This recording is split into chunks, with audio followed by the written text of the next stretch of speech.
उसकी इज्जत लूटना चाहता था। मैंने शूद्र बेच दिया। जब उसने कहा कि ये सारी बातें कर्मा से बताऊंगी तो उसने उसे चाकू मार दिया।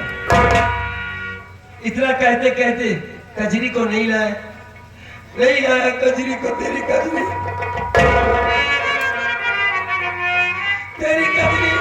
ठीक ठाक है, पर्वत के साथ आएगी 2-4 दिन में। उससे कहने की तेरी भाभी तुझे पूछ रही थी। आखिरी दम पर जब मरने लगी तो कजरी का नाम लेकर मर गई हो।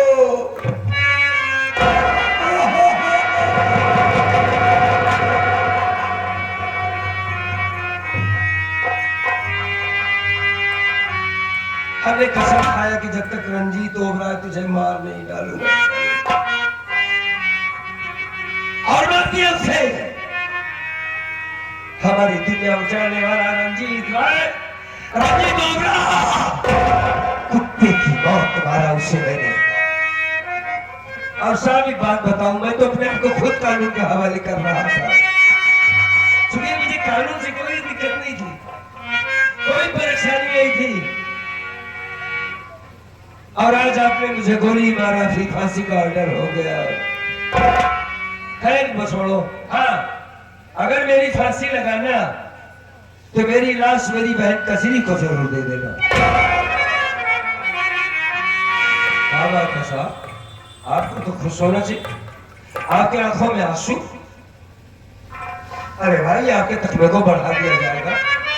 आप हंसने के बजाय रो रहे हैं। आपने अरेस्ट किया डाकू कर्मा को, क्यों रो रहे हैं ये तो बताइए। आपकी कहानी सुनने के बाद वाकई में आपकी कहानी इतनी दर्दनाक है। आप सीधे साधा इंसान, आपके ऊपर कितना अत्याचार हुआ, इसलिए आप बंदूक हाथों में उठा लिए। हाँ साहब, मैं रो क्यों रहा हूँ, आंसू क्यों आ गए हमारी आंखों में। हाँ, सुनिए हमारी बात, सुनाइए।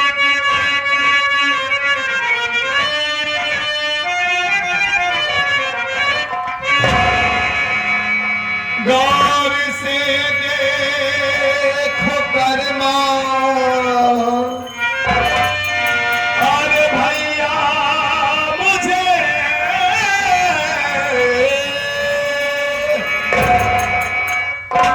है खरा सा मुने भैया पर बात सुनो। आपको ढूंढा मैंने कहाँ से कहाँ,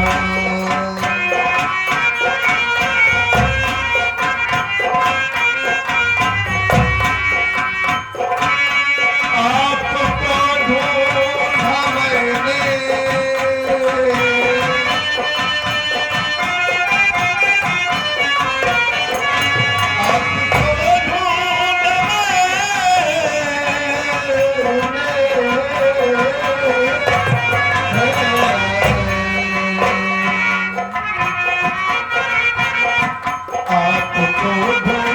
ढूंढा मैंने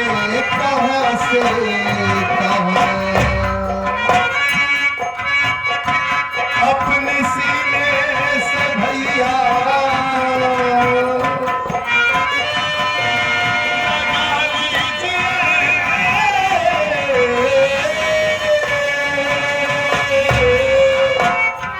आपको ढूंढा मैंने।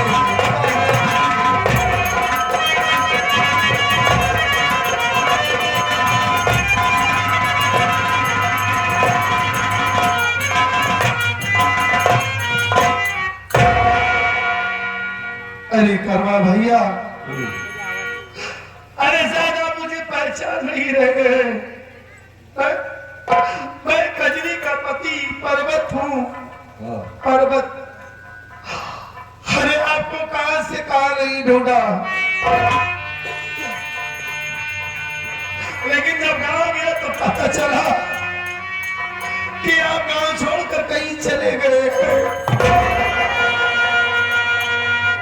मैं तो ये मालिक से प्रार्थना करता रहा था कि ये मालिक, चूंकि कजरी बार बार जिद करती थी ना कि ये एक बार हमारे भैया से हमें मिलवा दीजिए। आपसे मिलवाने के लिए मैं गाँव आया था, लेकिन आपका पता ही नहीं चला। भैया कर्मा पर्वत, चलो कजरी न सही तुम्हें मिल गए। यार वाकई में वर्दी तो तुम्हारे ऊपर बहुत अच्छी लग रही है। आज मालिक ने मिलाया। कर्मा की पसंद कभी गलत हो ही नहीं सकती। मेरी बहन बहुत सुख में है। सिर्फ इतना बताओ पर्वत, कजरी है कैसी?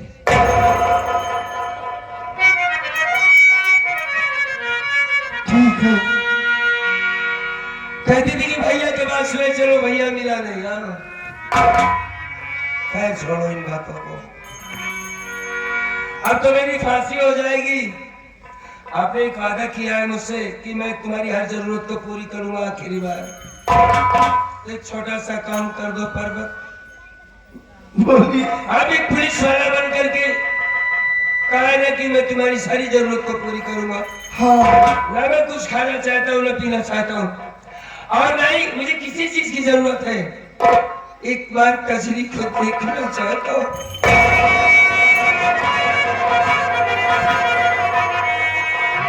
उसे देखने के बाद हम आराम से मर सकेंगे।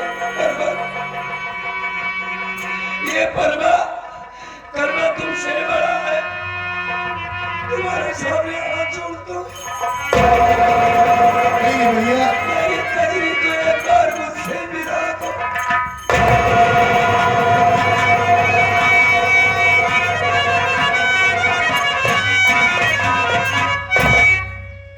अरे आप क्यों हाथ जोड़ रहे हैं? हाथ नहीं, आप मुझसे बड़े हैं। हाँ मेरे बाप की उम्र के हैं आप। चूंकि बड़ा भाई बाप ही होता है। मुझे भी, मेरे दिल में भी बहुत अरमान है कि भाई बहन मिल जाए। हाँ। तो मेरे दिल को बहुत सुकून मिलेगा। आखिर बात क्या, उसमें अड़चन क्या है? मिलवा दो मुझे। मिलवा देता भैया, लेकिन क्या करूं, जितना वक्त मुकर्रर किया गया है टाइम नहीं है। चूंकि कजरी यहाँ से बहुत दूर है। अगर पास में होती तो मैं बुला लेता, उससे आपसे मुलाकात करवा देता। ठीक है ठीक है, लेकिन मेरे मरने के बाद कजरी का ख्याल रखना तुम। हाँ। तुम्हें हम भरोसा करते हैं। ए भाई कर अपना काम कर।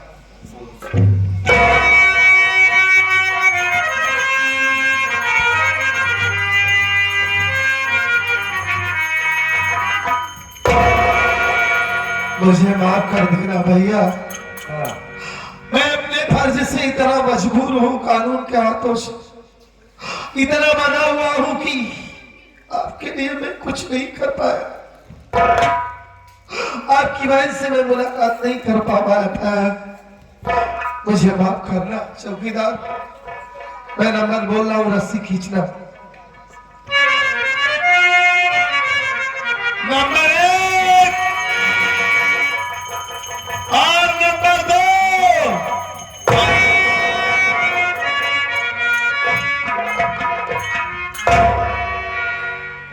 बेटा पर्वत,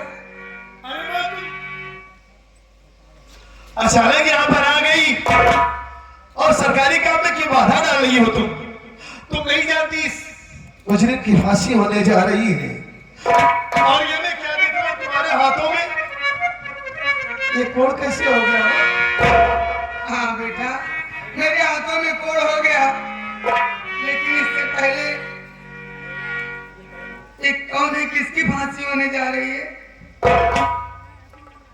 ये डाकू कर्मा है माँ। इसने बहुत से जुर्म किए जो आज इसकी फांसी हो रही है, लेकिन आपको उससे क्या मतलब है? बेटा पर्वत, मुझे सब कुछ मालूम है। सब कुछ मालूम है। एक दिन की बात थी, एक कर्मा अपने घर गया था भैया अपनी बहन से मिलने के लिए, लेकिन मैं मिला न सकी।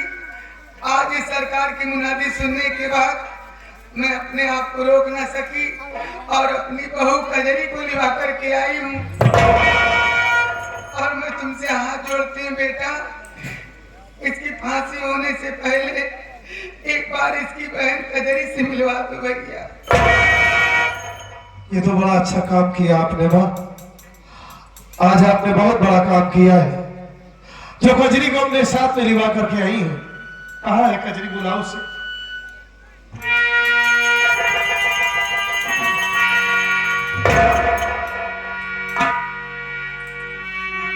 कजरी, तुमने सुना कि किसी की फांसी होने वाली है, डाकू की। इस वजह से तुम फांसी देखने चली आई कि एक इंसान जब फांसी के फंदे पर झूलता है तो कैसे उसकी जान निकलती है। क्या जिसकी फांसी हो रही है उससे मिलोगी तुम, देखोगी तुम? स्वामी जानती तो नहीं हूँ कौन है, लेकिन देखना चाहती हूँ। जरूर, उधर पर ऐसा विदा। इनके गले से ये फांसी का फंदा निकालो और ये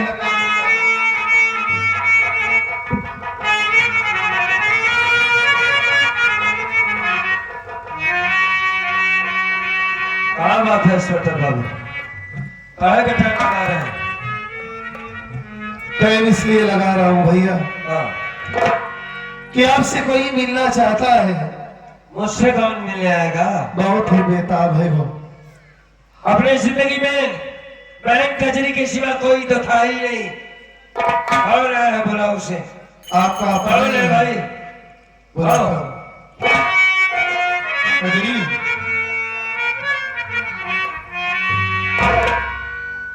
मिल लो इनसे। कौन है भाई? भैया, कजरी, भैया, चलो अच्छा हुआ कजरी तुम आ गई। तुम्हारी बारे में सोच रहा था। हाँ, तेरा भाई कर्मा हूं मैं। ये सब कैसे हो गया भैया? आप डाकू कैसे बन गए? अब ये सब न पूछ के मैं डाकू बना, क्यों बना, कैसे बन गया। बस बन गया और आज इस डाकू का अंत भी हो जाएगा। हमारी दिल इच्छा थी कि कजरी से मिलूं, तो हमारी बहन आ गई।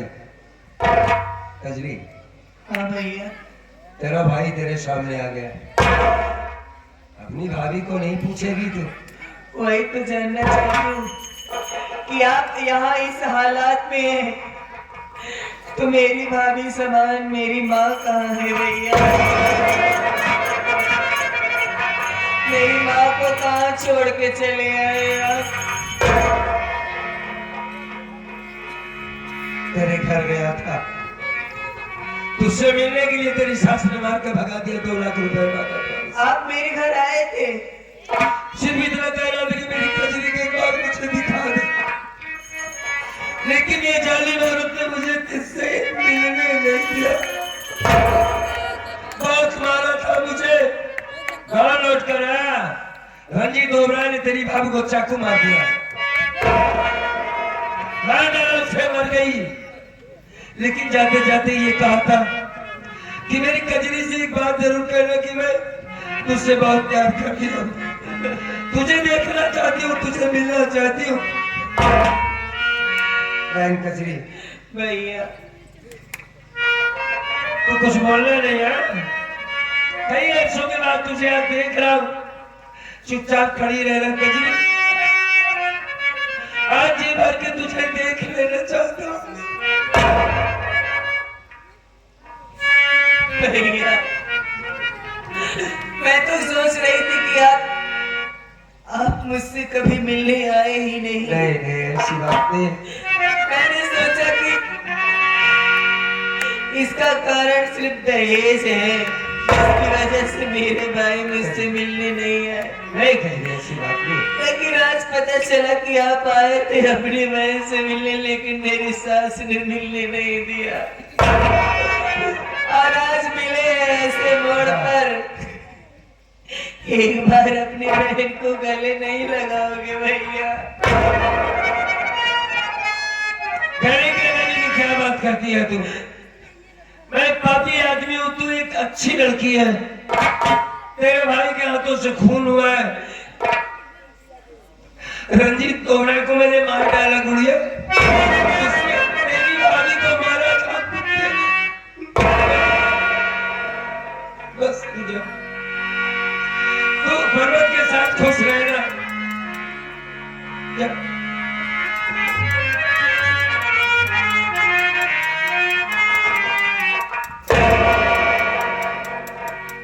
चौकीदार। इंस्पेक्टर साहब, हाँ, मेरे चेहरे पे पर्दा न डालिए। आप ये कैसी बात कर रहे हैं? मैं जानता हूँ कि ये गलत है, सरकारी काम है ये मैं इसका उल्लंघन कैसे कर सकता हूँ? लेकिन मैं इसे खुले में मरना चाहता हूँ ताकि ये जमाना देखे कि ये गरीब की मौत कैसे होती है। ये सारी दुनिया मुझ पर होती है साहब। ये जो तमाशा दिखाया जा रहा है ना, और देखो मार दिया जाएगा कर्मा। अबे सारे आसाम मरे कर तुम भी मारे जाओगे। ये तो अपने आप को सही रखो। सबसे पहली बात है, पढ़ाई होना बहुत जरूरी है। कर्मा जैसे अनपढ़ मत रहना। अगर बहन बेटी आए तो उनको दहेज जरूर देना, और एक एक करके ऐसे मारे जाओगे। इंस्पेक्टर बाबू ऐसे खुले में लगाओ। लगा भाई, ए चलेगा भाई, लगा फांसी का फंदा। एक हजरी। इंस्पेक्टर साहब, माफ करना मुझे, मैं तुम्हारे भैया के लिए कुछ रोने नहीं इंस्पेक्टर, कर सकता। रोने काय को रोते हो यार? तुम आज एक डाकू की फांसी देने जा रहे हो। कजरी में से तुम हमारे सामने खड़ी रहना ताकि मेरा दम निकले तो मैं तुम्हें देखते हुए मरना चाहता हूँ। पर्वत कुमार, तुम दोनों मेरे सामने रहना। तुम हमारे बच्चे की तरह हो, हम मरे तो तुम्हें भाई को। चौकीदार। हाँ। नंबर 1 और नंबर 2। साहब, इस आदमी को आप फांसी लगा रहे हो साहब? आदमी को फांसी लगा रहा हूं, सच कह रही हो तुम। लेकिन तुम कौन हो जो सरकारी काम में ये उल्लंघन बाधा डालने आ गई? कौन हो तुम? क्या नाम है तुम्हारा? मैं रंजीत ओबरा की बहन हूँ। मेरा नाम किरण है। रंजीत ओबराय की बहन हो तुम? आज तक सालों बताया नहीं कि मेरी बहन है। हाँ चौकीदार सच कह रहा है, लेकिन ये बताओ तुम क्या जानती हो? हा? ये फांसी क्यों रुकवा रही हो तुम? हा? ये आदमी निर्दोष है और जो खून करने वाला व्यक्ति है वो मेरा भाई है। और मैं साबूत के साथ आई हूँ, आप इसे देख सकते हो। ये तो मैं भी जानता हूँ। आज आप सही पढ़ना, ये सुलेमान है। नहीं, रशीद भाई है, सुलानामा है। मैं ये मैं जानता हूं कि खूनी तुम्हारा भाई है।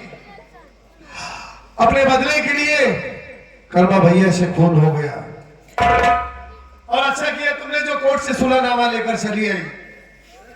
आज तुम्हारी वजह से सच में एक निर्दोष बच जाएगा फांसी के फंदे से। ए चौकीदार, देख क्या रही है? पक्का सबूत है। गले से फांसी का फंदा निकाल।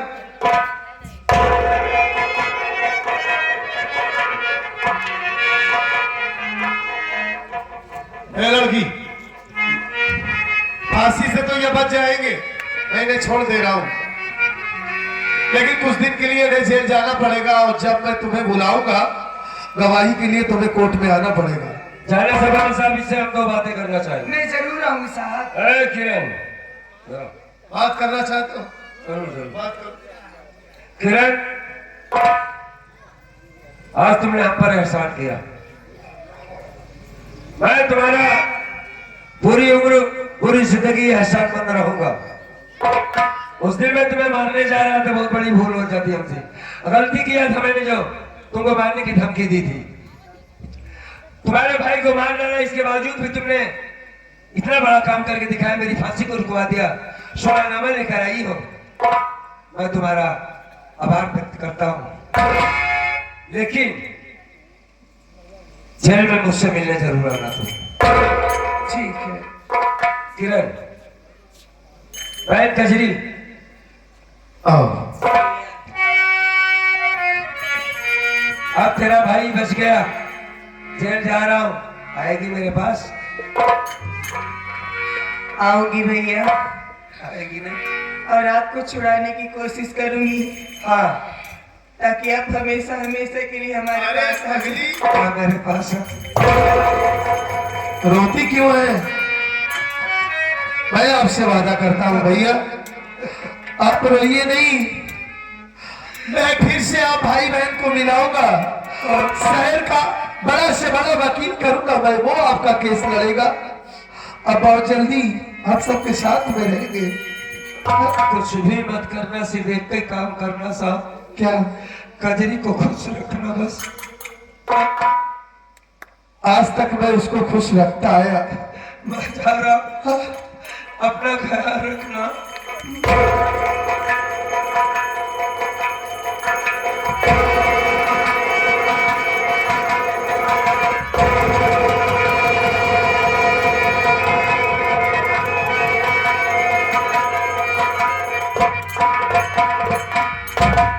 अरे पगली क्यों परेशान है?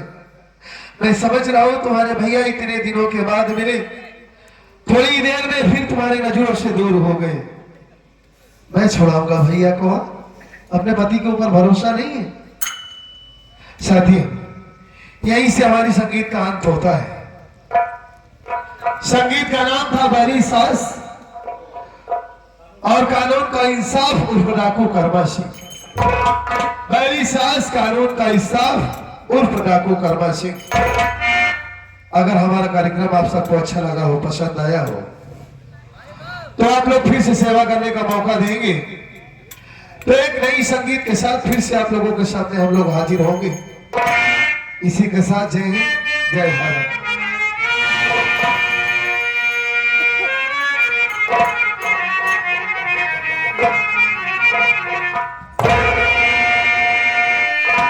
छोटे लाल चाचा, त्यांनी कायदच लिया सवेरे सवेरे